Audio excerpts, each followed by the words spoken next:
ഇന്ന് നമ്മൾ കാണാൻ പോകുന്നത് 2013 റിലീസ് ചെയ്ത അമേരിക്കൻ സൈക്കോ ത്രില്ലർ മൂവിയായ ദ ഫ്രോസൺ ഗ്രൗണ്ട് എന്ന സിനിമയാണ്. ഇതിലെ സൈക്കോ കില്ലർ ഒരു ബേക്കറി കട നടത്തുന്ന സാധാരണ ജീവിതം നയിക്കുന്ന ഒരാളാണ്. അയാൾ 20ഓളം പെൺകുട്ടികളെ റേപ്പ് ചെയ്ത് കൊന്നിട്ടുണ്ട്. അതിൽ ഒരു പെൺകുട്ടി രക്ഷപ്പെടുകയും അവളിലൂടെ സൈക്കോ ആരാണെന്ന് കണ്ടുപിടിക്കുകയും ചെയ്യുന്ന വളരെ ഇൻട്രസ്റ്റോട് കൂടി നമ്മളെ പിടിച്ചിരുത്തുന്ന ഒരു സിനിമ കൂടിയാണിത്. സൈക്കോ ത്രില്ലർ മൂവീസ് ഒക്കെ ഇഷ്ടപ്പെടുന്ന കൂട്ടുകാർ ചാനൽ സബ്സ്ക്രൈബ് ചെയ്യാനായിട്ട് മറക്കല്ലേ. സിനിമയുടെ തുടക്കത്തിൽ ഒരു പെൺകുട്ടി ഹോട്ടൽ മുറിയിൽ നിന്നും കരയുന്നത് കേട്ടിട്ട് പോലീസിനെ വിളിക്കുന്നു.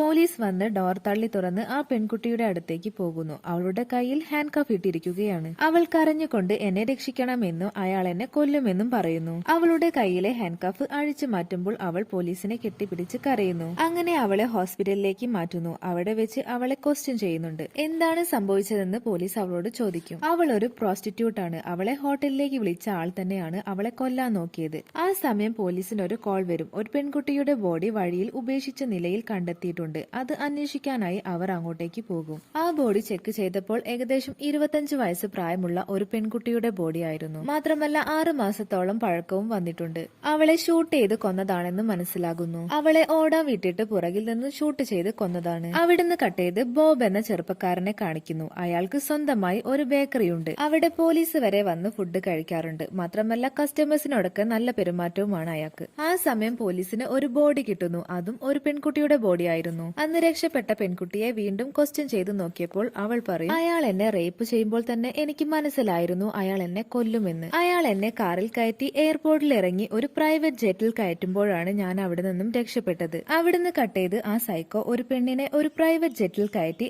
ആളൊഴിഞ്ഞ താഴ്വാരത്തിലേക്ക് കൊണ്ടുപോകുന്നു. അവിടെ അവളുടെ കൈ ഹാൻഡ് കഫ് ഇട്ട് വെക്കും. അവൾ കരഞ്ഞുകൊണ്ട് എനിക്കൊരു മകളുണ്ട്, എന്നെ പോകാൻ അനുവദിക്കണമെന്ന് പറയും. ആ സൈക്കോ അവളുടെ ഹാൻഡ് കഫ് ഊരി അവളോട് രക്ഷപ്പെട്ടോളാനായിട്ട് പറയും. അവൾ ഓടി രക്ഷപ്പെടാനായിട്ട് പോകുമ്പോൾ ആ സൈക്കോ ദൂരെ നിന്ന് അവളെ ഗൺ ഉപയോഗിച്ച് ഷൂട്ട് ചെയ്ത് കൊല്ലും. അങ്ങനെ ആ രക്ഷപ്പെട്ട പെണ്ണ് ഡാൻസ് ചെയ്യാനായി സ്റ്റേജിൽ കയറുമ്പോഴാണ് ആ സൈക്കോ ഫ്രണ്ടിലിരുന്ന് ഡ്രിങ്ക്സ് കഴിക്കുന്നത്. അവൾ അവനെ കണ്ട് പേടിച്ച് കരയും. അപ്പോൾ അവന് മനസ്സിലാകും അവൾ തന്നെ മനസ്സിലാക്കിയിട്ടുണ്ടെന്ന്. അവൻ വേഗം അവിടെ നിന്ന് പോകും. എന്നിട്ട് ടെൻഷൻ അടിച്ച് വീട്ടിലിരിക്കും. ഇത്രയും കാലം ഒരു എവിഡൻസ് പോലും ബാക്കി വെക്കാതെയാണ് അവൻ എല്ലാ കൊലയും ചെയ്തത്. അവളെ എങ്ങനെയെങ്കിലും കൊല്ലണമെന്ന് അവൻ തീരുമാനിക്കും. അവന് ഭാര്യയും മക്കളും ഉണ്ട്. ഇവൻ എന്തൊക്കെയാ ചെയ്യുന്നതെന്ന് ആ പെണ്ണിന് അറിയില്ല. ആ പെണ്ണിന് നല്ല ഹസ്ബൻഡ് ആയിരുന്നു ആ സൈക്കോ. അന്ന് രാത്രി അവളെ കാണാനായി അവൻ വീട്ടിൽ നിന്നും ഇറങ്ങും. ആ രക്ഷപ്പെട്ട പെണ്ണ് കുറ്റവാളി അല്ലാത്തോണ്ട് അവളെ ജയിലിൽ ഇടാൻ പറ്റില്ല. അതുകൊണ്ട് അവളുടെ പ്രൊട്ടക്ഷന് വേണ്ടി പോലീസിന്റെ കൂടെയാണ് അവളെ താമസിപ്പിച്ചിരിക്കുന്നത്. അത് ആ പോലീസിന്റെ ഭാര്യയ്ക്ക് ഒട്ടും തന്നെ ഇഷ്ടമല്ലായിരുന്നു.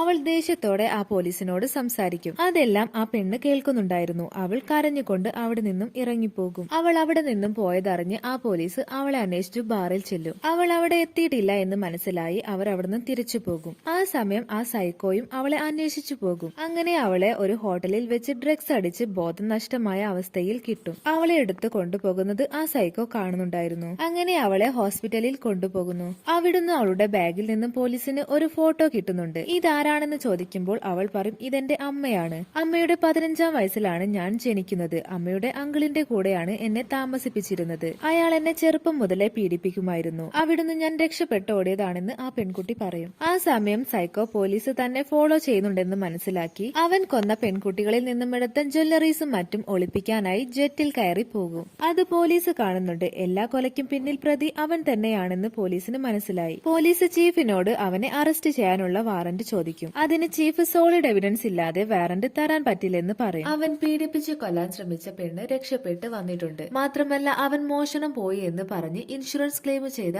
എല്ലാ ഷൂട്ടിംഗ് ട്രോഫികളും അവന്റെ ടെന്റിൽ തന്നെ ഉണ്ട്. ആ പെൺകുട്ടി അത് കണ്ടിട്ടുണ്ടെന്ന് പോലീസ് ചീഫിനോട് പറയും. അങ്ങനെയാണെങ്കിൽ ഇൻഷുറൻസ് കേസ് വെച്ച് നിങ്ങൾക്ക് ആ വീട് സെർച്ച് ചെയ്യാനുള്ള വാറന്റ് തരാമെന്ന് ചീഫ് സമ്മതിക്കുന്നു. അന്ന് രാത്രി പോലീസ് സൈക്കോയുടെ വീട്ടിലേക്ക് എത്തും. എന്നിട്ട് അവിടെ മുഴുവനും സെർച്ച് ചെയ്യും. ആ സമയം പോലീസ് ബേക്കറിയിലേക്ക് വരുന്നുണ്ട്. എന്നിട്ട് സൈക്കോയെ ക്വസ്റ്റ്യൻ ചെയ്യാനായിട്ട് വിളിപ്പിക്കും. അന്ന് രക്ഷപ്പെട്ട പെൺകുട്ടി കൊടുത്ത കേസിനെ കുറിച്ച് പോലീസ് ചോദിക്കുന്നു. അതിന് സൈക്കോ ആ പെണ്ണൊരു പ്രോസ്റ്റിറ്റ്യൂട്ട് ആണ്. അന്ന് അവൾക്ക് പണം പോരാ എന്ന് പറഞ്ഞ് അവൾ ദേഷ്യപ്പെട്ടു പോയതാണ്. ആ സമയം പോലീസിന് ഒരു കോൾ വരുന്നു. അവന്റെ വീട്ടിൽ നിന്നും അവൻ കൊല്ലാൻ ഉപയോഗിച്ച ഗണ്ണ് കിട്ടിയിട്ടുണ്ടെന്ന് പറയുന്നു. കൂടാതെ അവന്റെ വീട്ടിൽ നിന്നും ഒരു മാപ്പ് കൂടി കിട്ടിയിട്ടുണ്ട്. അതിൽ ഒരുപാട് സ്ഥലങ്ങൾ മാർക്ക് ചെയ്തതായിട്ട് കാണുന്നുണ്ട്. അങ്ങനെ ആ സൈക്കോയെ അറസ്റ്റ് ചെയ്ത് ക്വസ്റ്റ്യൻ ചെയ്യാനായിട്ട് തുടങ്ങുന്നു. ആ മാപ്പിൽ 20ഓളം സ്ഥലങ്ങൾ മാർക്ക് ചെയ്തിട്ടുണ്ട്. അതിൽ 3 സ്ഥലങ്ങളിൽ നിന്നും ബോഡി കിട്ടിയിട്ടുണ്ട്. ബാക്കി വരുന്ന 20ഓളം സ്ഥലങ്ങൾ ചെക്ക് ചെയ്യണമെന്ന് പോലീസ് പറയുമ്പോൾ സൈക്കോ ടെൻഷനായി അവൻ തന്നെയാണ് ഇത് ചെയ്തതെന്ന് സമ്മതിക്കുന്നു. അങ്ങനെ അവർ അവർ മാർക്ക് ചെയ്ത സ്ഥലങ്ങളിലെല്ലാം പോയി കുഴിച്ചു നോക്കിയപ്പോൾ അവിടെ 17 പെൺകുട്ടികളുടെ ബോഡി കണ്ടെടുക്കുന്നു. മൊത്തം 20ഓളം പെൺകുട്ടികളെ കൊന്ന കേസിൽ അയാളെ കോടതി ശിക്ഷിക്കുന്നു.